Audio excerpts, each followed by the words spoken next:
अस्सलामु अलैकुम रहमतुल्लाहि व बरकातुहू। मुअज़्ज़िज़ सामिईन, ख़वातीन व हज़रात, एक गुजारिश करना चाहता हूँ। अल्हम्दुलिल्लाह हमारी गवर्नमेंट ऑफ पाकिस्तान ने ये कानून पास कर दिया है कि जो बच्चा भी डिग्री कोई भी हासिल करेगा, स्कूल लेवल पे भी अल्हम्दुलिल्लाह और इंटर लेवल पे भी, BS लेवल, MPhil, PhD, जो भी कोई डिग्री हासिल करेगा, कुरान मजीद का तर्जुमा जरूर पढ़ेगा। तो पहले तो मेरी दुआ है हुकूमत पाकिस्तान के लिए कि इनको अल्लाह ताला इस पे इस्तकामत अता फरमाए और अमल दरामद इस पे हो जाए।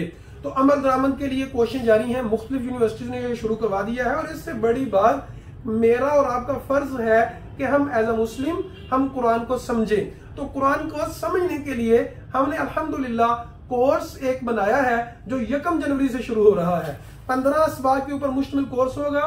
व्हाट्सएप ग्रुप्स में आपको शामिल किया जाएगा।